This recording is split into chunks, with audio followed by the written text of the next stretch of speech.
Okay so आज हम पढ़ेंगे पास्ट परफेक्ट। पास्ट परफेक्ट में क्या होता है, देखो पास्ट परफेक्ट में पहले हम हेड लगाते हैं, फिर वर्ब की थर्ड फॉर्म लगाते हैं, बस इतना ही होता है। नहीं, इससे बहुत ज़्यादा होता है। देखिए पास्ट परफेक्ट में ना आपको दो एक्शन दिखेंगे। जरा यहाँ देखिए, I do not have any money because I had lost my wallet. पहले इसका मनी खोया है या इसका वॉलेट खोया है, जल्दी देख के बताएंगे। I did not have any money because I had lost my wallet, तो पहले ये काम हुआ है, फर्स्ट काम हो रखा होगा, और उसके बाद सेकंड काम आप देखोगे ये सिंपल पास्ट में। सर बात समझ नहीं है, थोड़ा और ज़रा गहराई में समझते हैं। जरा यहाँ पर देखिए, Tony new Hisar so well because he had visited the city several time. पहले वो सिटी में विजिट करा है ना, और उसके बाद उसे पता लगा हिसार कैसा है, हिसार जगह है कैसी। हिसार एक जगह का नाम है, जैसे दिल्ली, मेरठ, आगरा, ऐसे। ठीक है, तो यहाँ पर दोबारा मैं बोलता हूँ, मेरी बात ध्यान सुनिएगा। पहले आपका एक एक्शन होगा, फर्स्ट एक्शन होगा, जो कि आपका किस में होगा, पास्ट परफेक्ट में। किस में होगा, पास्ट परफेक्ट में। वहीं जो सेकंड एक्शन होगा, जो उसके तुरंत बाद हुआ है, चाहे उसको एहसास हुआ हो, चाहे उसने कोई काम करा हो, वो आपका इसमें सिंपल पास्ट में। क्या मेरी बात क्लियर है? चलिए एक और एग्जांपल देखते हैं जरा। यहाँ पर देखिए, फर्स्ट एक्शन क्या है, एग्जामिनेशन हॉल पहुंचना, उसके बाद एग्जाम का स्टार्ट होना। यहाँ पर देखो सेकंड एक्शन क्या है, मतलब एग्जामिनेशन हॉल में पहुंचना, और फर्स्ट एक्शन क्या है, एग्जाम में पहुंचा। मतलब जरा सेंटेंस को जरा पढ़ के बताता हूँ मैं आपको, जरा ध्यान से सुनिएगा मेरी बात, मैं क्या बोल रहा हूँ। I had reach the examination hall before the exam started, तो पहले वो एग्जामिनेशन हॉल पहुंचा है, उसके बाद एग्जाम स्टार्ट हुआ है। तो फर्स्ट एक्शन एग्जाम में पहुंचना है, दूसरा एग्जाम का स्टार्ट होना है। यहाँ पर क्या हुआ है, वो पहले एग्जामिनेशन हॉल पहुंच गया है, उसके बाद एग्जाम स्टार्ट हुआ है। क्या मेरी बात क्लियर है? Second action, first action. I hope मेरी बात क्लियर हो गई होगी। आगे देखेंगे, अब यहाँ पर आता है टाइम क्लॉज। टाइम क्लॉज क्या होता है? टाइम क्लॉज वो जो अपने आप में बता रहा हो कि ये काम पहले होगा, ये काम बाद में होगा। जरा देखें जरा यहाँ पर देख रहे हैं, bye the time the match started everyone had taken there seat. देखिए यहाँ पर bye the time, bye the time के बाद क्या इमीडिएटली आएगा, सेकंड एक्शन। दोबारा बोलता हूँ, बाय द टाइम के बाद क्या आएगा, सेकंड एक्शन।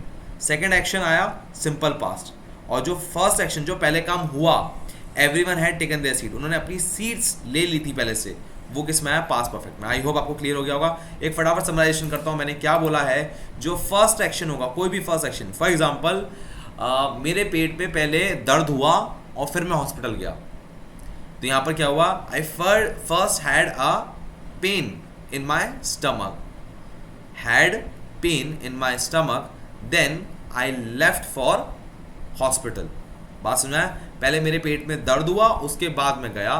तो यहाँ पर फर्स्ट एक्शन जो भी होगा वो पास्ट परफेक्ट में होगा, और जो सेकंड एक्शन होगा, सेकंड एक्शन जैसे मैं हॉस्पिटल गया, आई लेफ्ट फॉर हॉस्पिटल, तो ये सिंपल पास्ट में होगा। क्लियर है? आई थिंक मेरी बात बहुत अच्छे समझ में आ गई होगी। एग्जाम्पल्स देख लीजिए, बस बाय द टाइम में याद रखिएगा। बाय द टाइम में पहले बाय द टाइम स्टार्टिंग में आता है, उसके बाद सेकंड एक्शन, और उसके बाद फर्स्ट एक्शन। क्लियर है? ओके, बात समझ में आ गई है। ठीक है, चलिए अब आपको समझ में आ गया होगा यहाँ पर। ओके, यहाँ से हम आगे चलेंगे जरा। अब हम चलेंगे फ्यूचर परफेक्ट में। क्या पास्ट परफेक्ट में इतना ही था? हाँ, पास्ट परफेक्ट में सिर्फ इतना ही था। अब देखिए फ्यूचर परफेक्ट में क्या होता है। फ्यूचर परफेक्ट में ना, बात अगर ध्यान से देखें, इसमें कॉमन वर्ड्स दिखेंगे आपको। देखना जरा ध्यान से देखना, आपको एक कॉमन वर्ड बहुत ज़्यादा दिखेंगे अगर आप फ्यूचर परफेक्ट की बात करें। जैसे I will have reach Delhi by midnight, उसमें समय बता रखा होगा मैं कब काम क्या कर रहा हूँ। बात समझ रहे हैं? मैं दोबारा बोलता हूँ, यहाँ पर बाय का इस्तेमाल होता है टाइम बताने के लिए, कि मैं ये काम इस समय तक कर लूँगा। क्या मेरी बात क्लियर है? टाइम का एक्सप्रेशन ज़रूर होता है फ्यूचर परफेक्ट में। क्लियर है?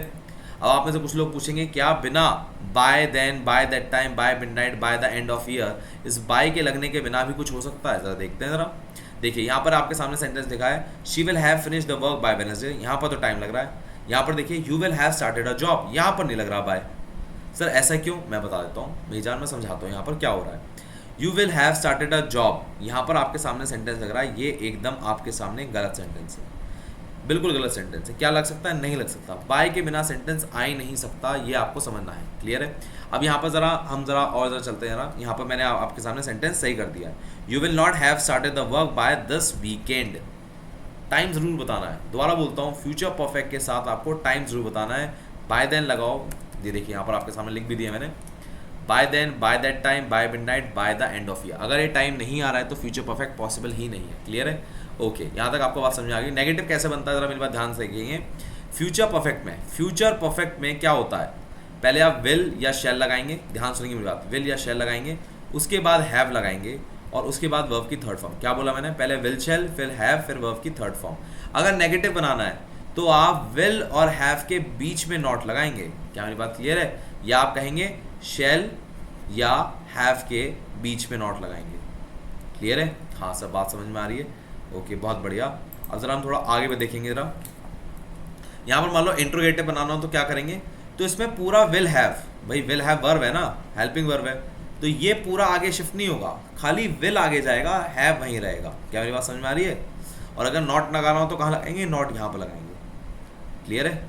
यहाँ पर नॉट लगेगा। आई थिंक मेरी बात क्लियर होगी। दोबारा बोलता हूँ, मैंने क्या बोला एक बार ध्यान सुनेंगे सब लोग, कान खोल के एकदम, कान में या तो उंगली डाल के सही कर लो अगर सुनाई दे रहा हो तो। मेरी बात ध्यान सुनेंगे।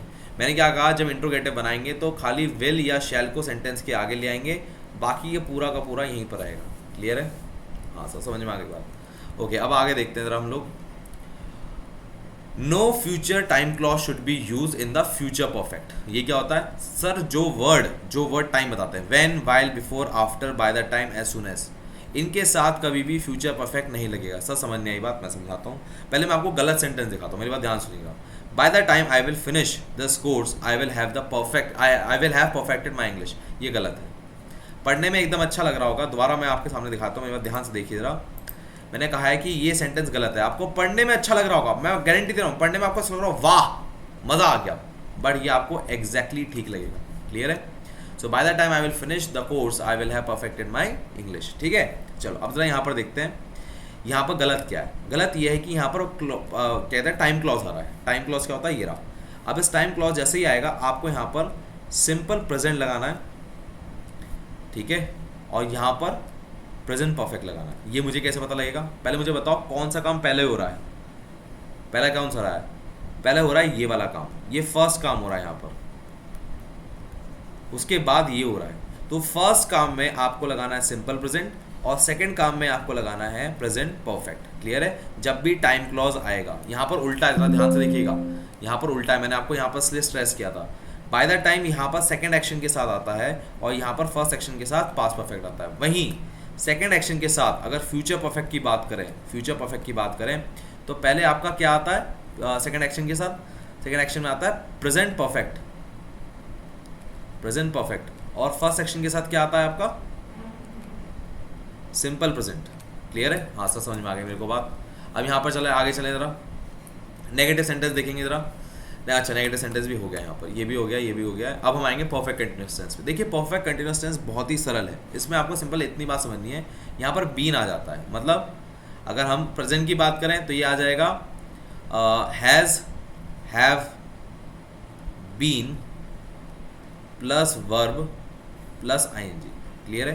पास्ट की बात करें तो had plus been plus verb plus ING. और अगर मैं फ्यूचर की बात करूँ, फ्यूचर की, तो will plus will shall plus have plus been, जगह कम पड़ गई, प्लस वर्ब प्लस आईएनजी।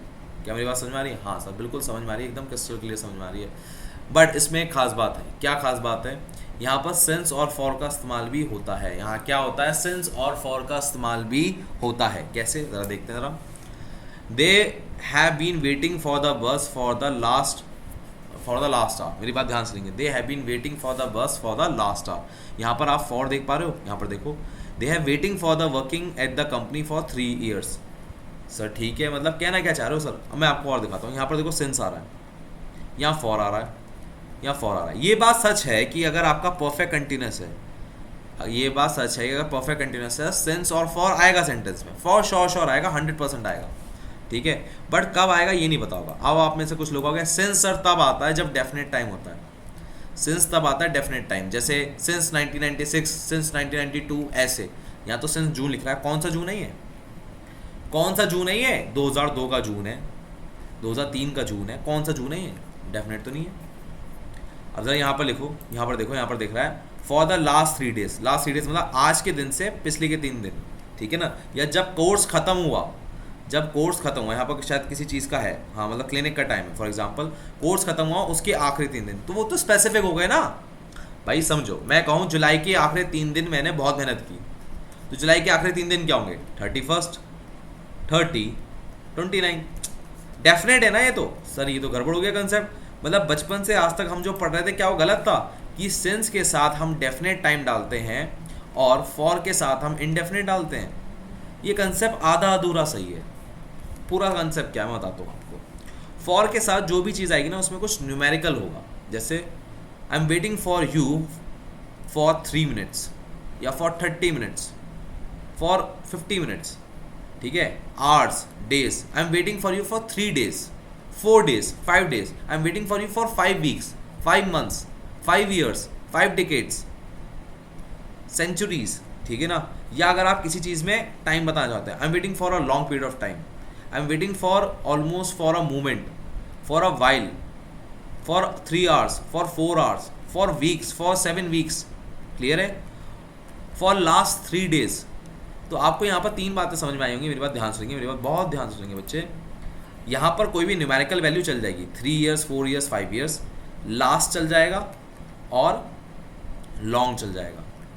तो जिसमें नंबर आ रहा है, जिसमें लास्ट आ रहा है, जिसमें लॉन्ग आ रहा है, वहाँ पर फॉर लगेगा, क्लियर है। अभी देखो जरा यहाँ पर देखो, यहाँ पर for the bus last hour चलेगा, समझ में आ रहा है। यहाँ पर नंबर आ गया, समझ में आ रहा है।